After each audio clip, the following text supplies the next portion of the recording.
Welcome back to some more Eric, the Unready. Poke me with the fork, I think I'm done. It's a clean white apron that says, poke me with the fork, I think I'm done.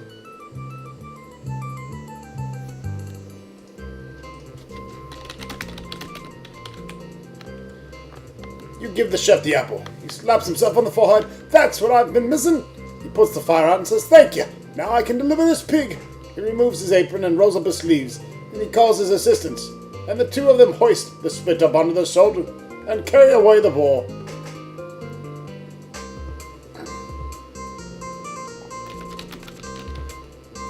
You take the apron.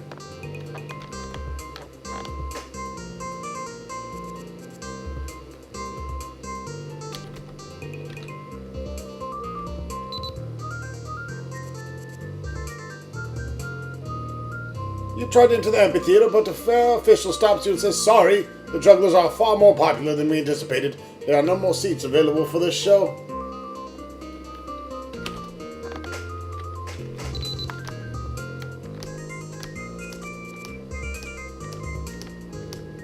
Let me in the fucking show.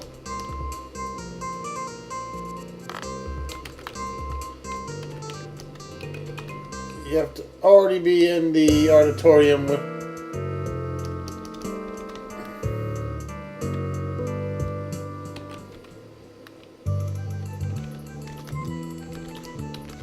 Basically, you want to wait here until the jugglers show up. The amphitheater fills. A troupe of jugglers comes on stage. They begin tossing bizarre objects back and forth between them. After a while, they challenge people in the audience to toss them something they can't juggle. I know something you don't want to juggle. How about a leech, bitch? You toss a leech to the jugglers. As soon as one of their special gloves touches the huge sucker, the leech sticks fast. Another juggler comes over to try and help, but his glove gets stuck as well. It quickly becomes apparent that the crowd and the jugglers have failed their challenge and they begin to boo. The performers sheepishly remove their gloves, drop them on stage, and slink away. Once they're gone, the amphitheater quickly empties and the leech crawls away. And we'll get your gloves. And we'll wear your gloves.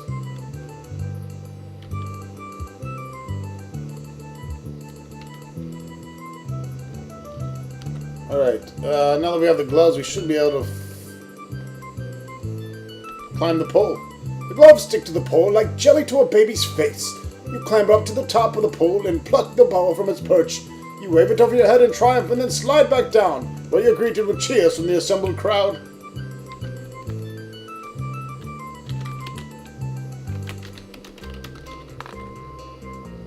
Oh, Eric, how thrilling. She throws her arms around you and gives you a kiss. Then she wraps the bow around your neck and says, You may wear this as my car champion, as you begin the second half of the quest to prove that you love me. Second part, you cry. But I did as you asked. Well, being as a queen pose shows agility, Eric. She replies, And agility is nice, but it doesn't prove that you have the strength and dying of courage. To demonstrate that, I must ask you to bring me the head of a ravenous raven of Rangoon. She hands you the weed from the vase. The raven will eat any day, as his name implies, but he especially loves this kind of weed. You can use it to bait and entrap him. Alright.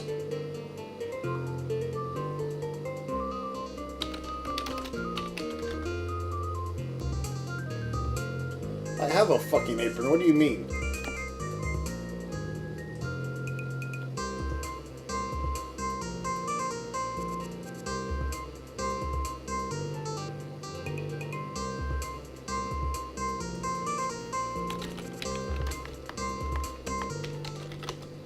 You put on the apron.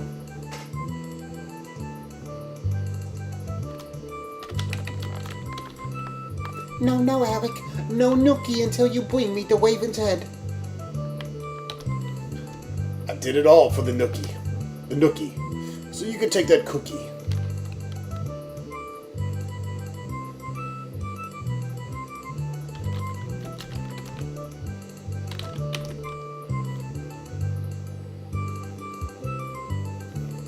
Alright, so let's give this reed to the magician who needs it. as he said earlier. The musician's eyes light up. "Oh, thank you," he cries. "I'm back in business. Is there anything I can do to repay you?" "Well, you say, now that you mention it, I wouldn't mind having a look through those sunglasses." "You can keep them," the musician says. "It's a small enough reward for what you've done for me." He hands you the sunglasses and runs off to find the other members of his band. You put on the sunglasses. "Certainly, sir," The elf says. He puts the pea under the green shell and starts moving it. The magical glasses reveal that the pea is under the red shell. You turn over the red shell. The elf's face falls as he looks quite a bit older. "You win," he says. He gives you the woodcuts. "I've got to find a spot where people don't have glasses like that. I'm not getting any younger, you know." He packs up his gear and leaves. 10 points.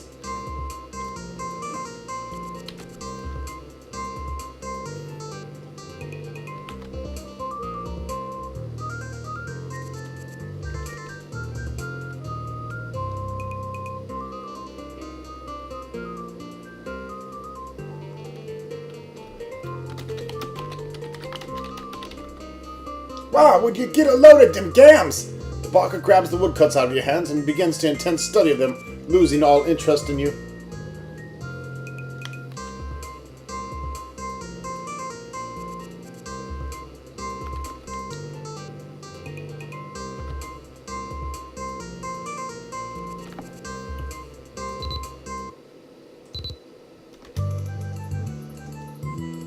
Alright, so now we got the crossbow. The guy didn't see us walk off with it.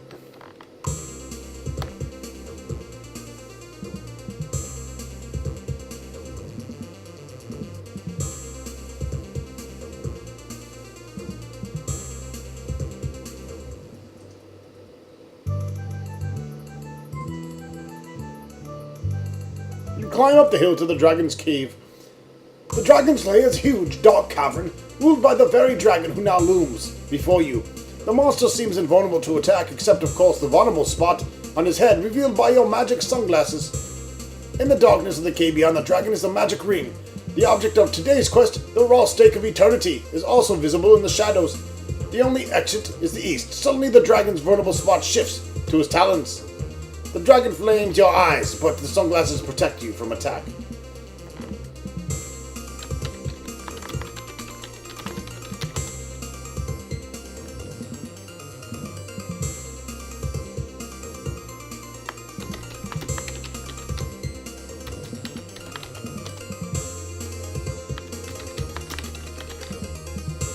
You squeeze off a shot at random. The quarrel bounces harmlessly off the dragon. He casually flames it to a cinder.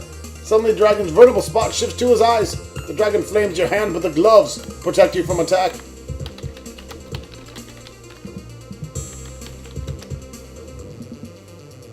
Are you fucking kidding me?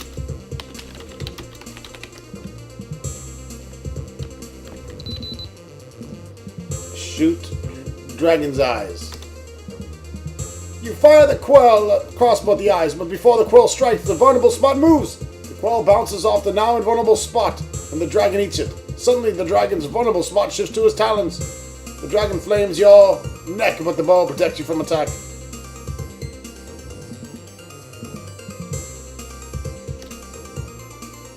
You fire the crossbow at the breast. Just before the quill strikes, the vulnerable spot moves, but not to where you were aiming. The quill bounces off the dragon, and he eats it. What the fuck?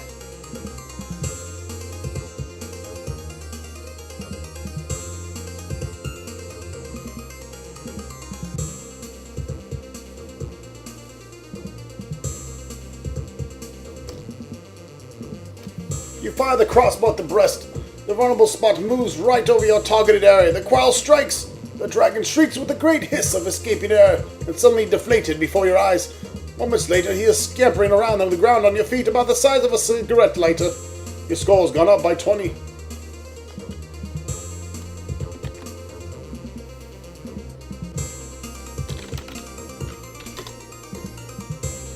You snatch both the stake and the ring. Suddenly, you hear a low rumbling and the cave begins to crumble around you. You run for your life, but just as you reach the mouth of the cave, a cataclysmic explosion shoots you up into the air like a human cannonball, scattering your possessions to the four winds.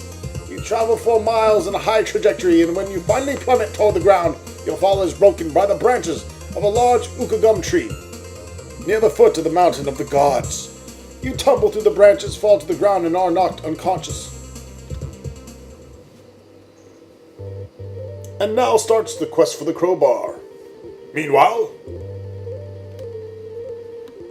Mirror, mirror, bright and clean, will I soon be crowned the queen? Griselda fair, this can I say, your life will change come Saturday. Mirror, mirror, backed with lead, is Sir Eric not yet dead? Princess mine, I'll give the odds, he will this day be with the gods. Mirror, mirror, be a pal, am I rid of L'Oreal? Grizzly fair, can never, that by next week you'll know for sure. Mirror, mirror, in my hand, who's the fairest in the land? Princess dear, you are quite fair, but with your smile, none can compare. God damn, that's an ugly bitch!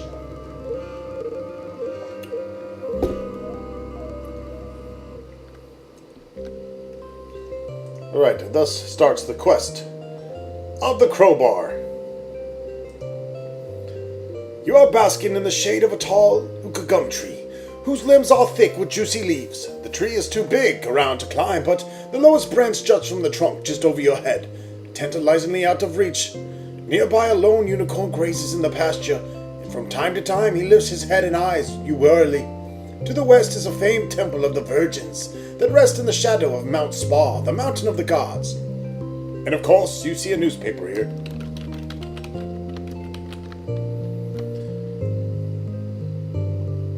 Elvis returns from the dead as big game hunter. Famous minstrel sinks anonymity in unusual disguise.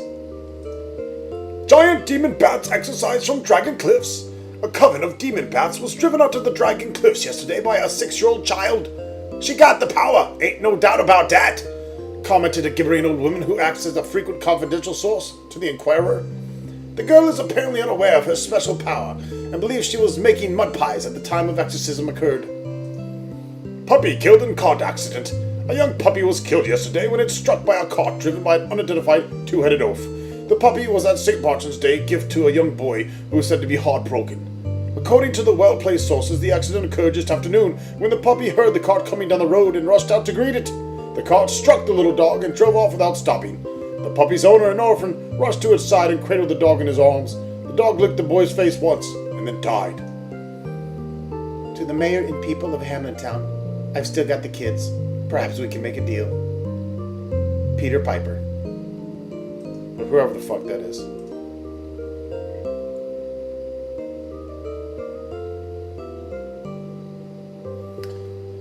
Alright, let's moon the unicorn. You turn around, bend over, and bear your ass into the beast. He lowers his horn and charges at the inviting target. You straighten up and try to jump out of harm's way, but you trip over your own feet, turning your leap into a more feeble hop. The unicorn is quickly upon you. His horn passes through the gap between your legs and he gives a mighty neck a heave. You sail through the air and land unharmed on the branch of the ukagum tree. The force of your landing dislodges a dead leaf from somewhere overheard. It drifts slowly down through the air and lands on a branch.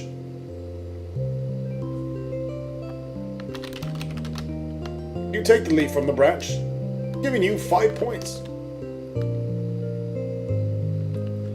This well-proportioned porch is fitting entryway to the Temple of Virgins. A set of bells hangs under a sign and a white robe lies folded next to the door. A niche in the wall contains a small carved stone bowl, presumably for offerings from passing pilgrims. The pasture lies behind you to the east. We'll read the sign. Welcome to our automated door answering system. If you have come to see the virgins bathing, please ring the bell. If you're a salesman, please save the game and ring the second bell. If you're a lawyer, please don't save the game and ring the third bell. If you're a virgin who wishes to apply for admission to the temple, please put on a robe and ring the fourth bell. And to read the sign again, ring the fifth bell. To inspect architectural plans for hidden whatchamacallits, ring the seventh bell. To rescue one of the virgins because she is your daughter and she has been kidnapped and brainwashed by a demented cult who intends to make her sell flowers in transportation terminals and then sacrifice her in a horrible and gruesome ceremony, please ring the eighth bell. Selling flowers in a transportation terminal. Sounds like Ares from Final Fantasy VII, maybe? I don't know. If you're a group of Queen's henchmen chasing a suspect, please ring the 9th bell. If you're a male who wishes to apply for the job of serving grapes to virgins while they're bathing, ring the 10th bell. Okay.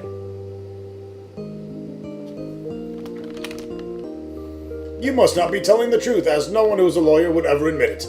Therefore, although you are reprehensible for lying, you're still not reprehensible as if you were a lawyer, so I'll let you go ahead and save the game.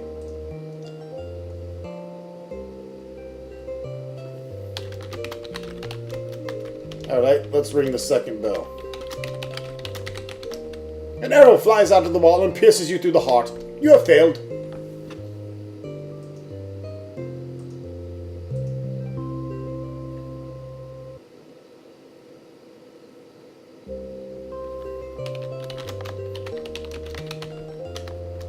A 2-ton weight drops from the ceiling, missing you by inches. A barrage of poison spears flies past you, making a lawyer-shaped outline in the wall behind you. Vipers swarm around your feet, but refuse to bite, presumably out of professional courtesy. Breathing a sigh of relief from all the near misses, you sit down on the porch. Just then, a merchant comes up and leaves some coins in the offering bowl, along with a note saying, "I've overcharged for my last delivery. Here's a refund." You keel over from a heart attack and die. You have failed.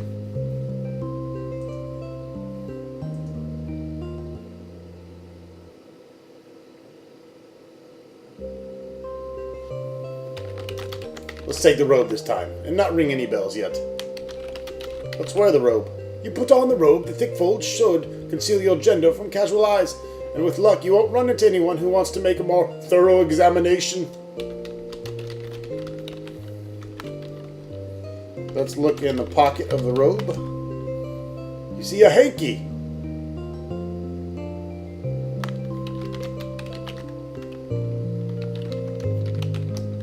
The door opens and a comely young virgin takes you by the hand and leads you inside. The room is done in muted earth tones, probably in the futile effort to calm the nerves of the women who are being examined here. It is sparsely furnished, with a table and a small stool. The only exit leads north to the interior of the temple, and that is blocked by a virgin who has been set to guard you. The girl says, "Welcome to the Temple of Virgins. Naturally, we cannot admit you to our sisterhood without confirming that you are a virgin. But do not worry, the test is quick and painless. It will begin in 15 minutes. The girl settles in to wait.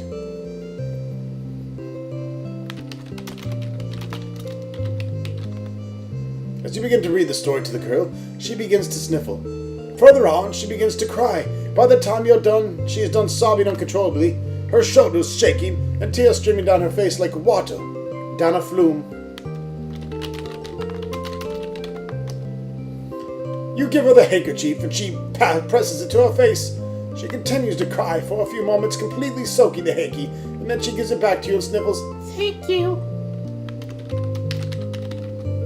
The young girl blushes and avoids your advances. Why would you want to pet a guardian virgin? Let's moon the bitch. You turn around, bend over, and flip up your robe. The virgin stares at you for a long moment, and then again for a slightly shorter moment. Finally, the realization dawns that something isn't quite right. Are you a man? Why, yes, you respond suavely, or as suavely as possible to respond while talking to someone from between your legs. I thought so, She says, and then she lets out a scream that would wake the dead. Two of the biggest virgins you have ever seen dash into the room and forcibly eject you from the temple.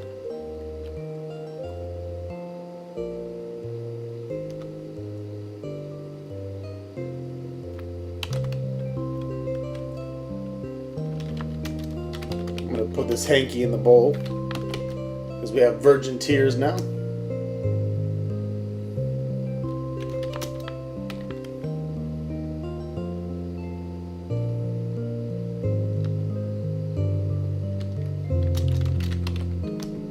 You put the hanky in the bowl. Leaf in the bowl. The dried leaf immediately disintegrates into crumbs, which has then absorbed all the moisture from the handkerchief and recombined to form a gummy blob. You take the chow from the bowl.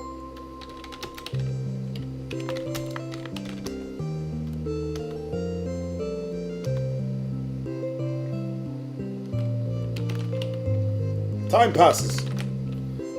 You cavort, you cut a rug, and then you stop. Tra-la-la-la-la, life is so wonderful. You jump up and down a few times, and then need rest. Through the doorway comes another woman with a unicorn in tow. As soon as it sees you, the beast calmly walks up to you and starts to nuzzle your hand. The girl exclaims, You passed the test. Congratulations and welcome to our sisterhood. You're really lucky. It's the feast of the god of the full moon, and we're sacrificing one virgin every hour on the hour. Maybe you'll get chosen, although you usually don't take girls on the first day. She leads you to the main part of the temple, kisses you on the cheek, and waves you goodbye. Holy shit, alright. Titty everywhere. This is a spacious apartment that is awash in femininity. Everywhere you look, there are stunningly hot bitches, all dressed in gossamer blue robes. They seem unworried by the horrible fate that awaits them, although no one seems to linger near the open door that leads north into the sanctuary. Occasionally, an individual voice rises above the general din, and you catch an interesting snippet of conversation. It's the sacrificial wine, pretty heavy.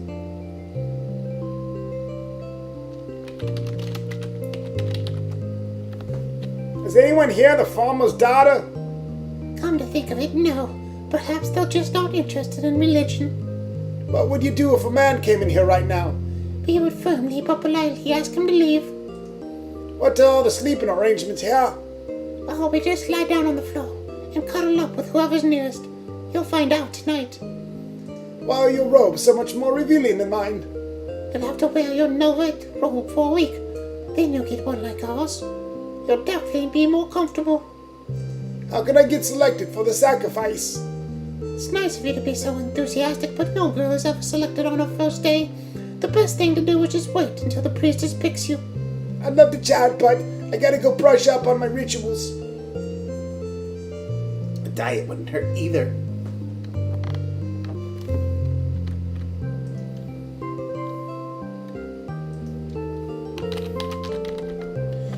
Let's put on the ring that we found in the dragon lair. You put on the ring and the upper half of your body disappears. The virgin nearest you scream in terror. Strapping acolytes rush in from other parts of the temple, outraged by this demonstration of demon magic in their holiest of temples. They exercise the century-old prerogative of radically religious and rip you to shreds. You have failed. Whoops. Got killed.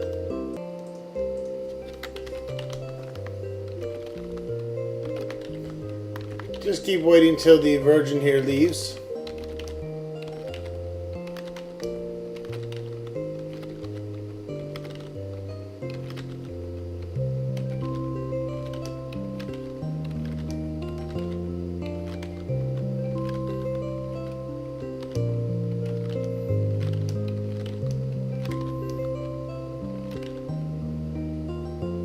The high priestess enters the room flanked by two acolytes. The acolytes disappear into the sanctuary for a moment, and then re-emerge. The priestess raises her arm, index finger, pointing dramatically at the ceiling. She slowly lowers it into giving a quivering finger point directly at one of the virgins. The acolytes seize the girl and drag her, kicking and screaming, to the sanctuary door. They push her through and slam the door behind her. The priestess and her minions leave as suddenly as they came. The remaining virgins in the room stare ashen-faced at the door, waiting for some sign of what is happening on the other side.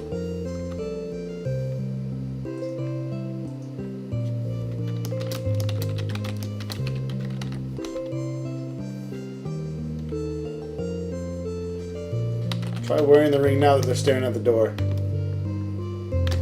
Nope, that didn't work either.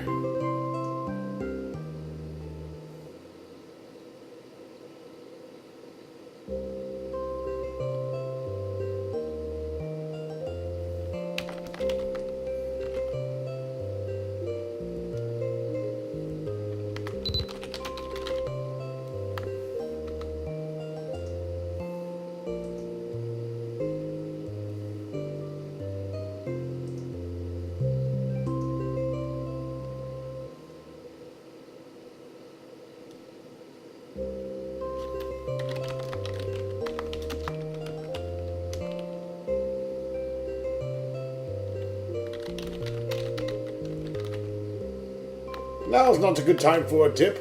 Not that I think you're a tip, you understand? I just mean you might get in over your head. Not over your head isn't completely lost without a clue, of course. I mean all wet, but not all kind of wet. That means, oh, never mind, just stay out of the water.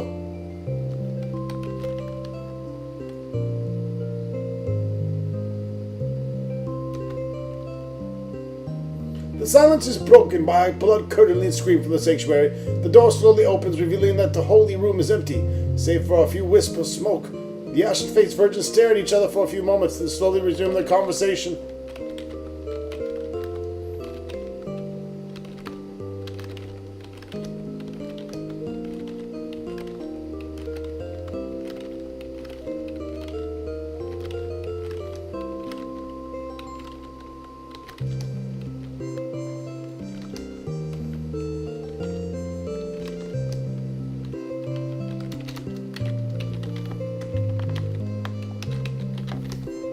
God damn it, son of a bitch.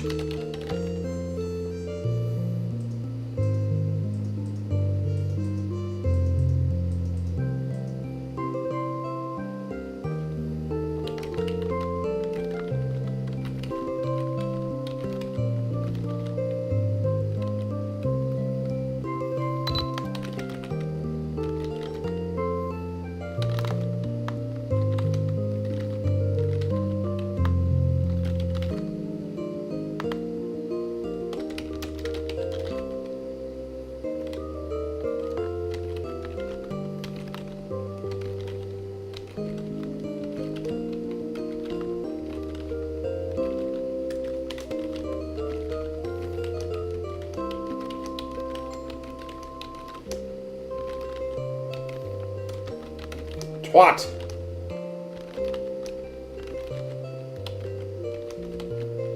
Goddamn son of a bitch.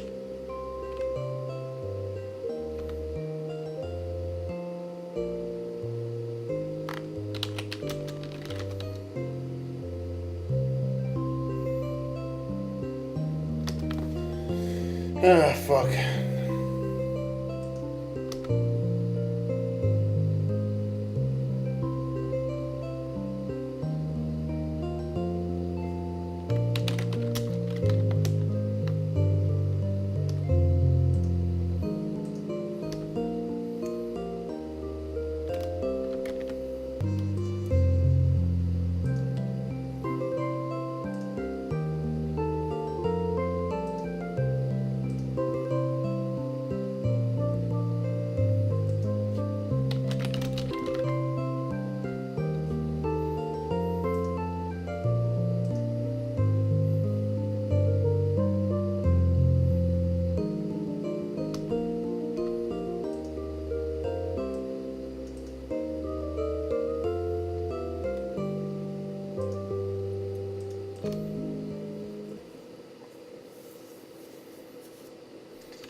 Let's go north.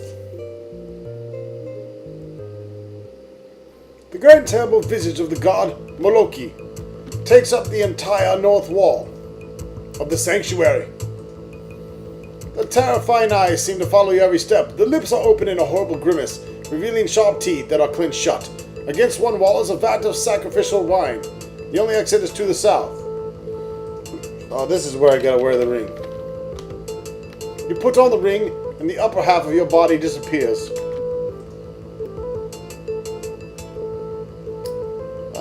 Now let's see here.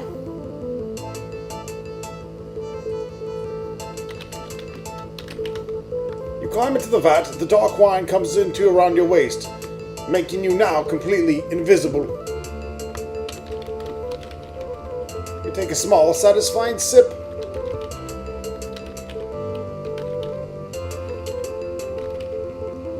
You hear the priestess and her acolytes enter the salon. The acolytes enter the sanctuary, conduct a brief search, and then leave again. Moments later, a young girl is flung into the sanctuary floor, and the door slams shut behind her. You remove the ring, and the upper part of your body becomes visible again. The girl screams in terror, but nobody on the other side of the door seems to give a shit.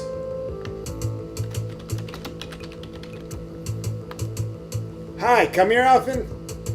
No, I've lived my entire life here in the temple, but I have wait a minute. That was a joke, wasn't it? How'd you get selected for this honor? Well, either it's because I'm exceptionally pure of heart, or because I spilled hot coffee on the High Priestess this morning. Tell me about Malochi. Malochi is the god of impacted wisdom teeth.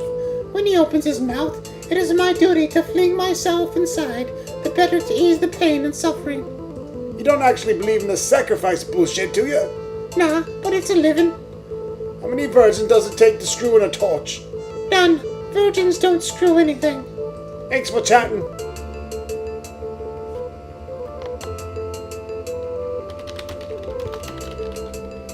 You get out of that and give the book to the girl.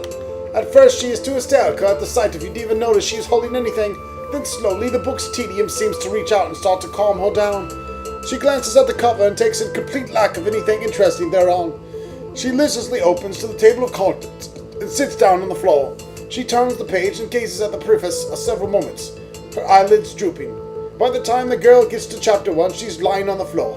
You see her lips form words, "In the great days of Balder." and then the book falls from her hand and she's out like a light.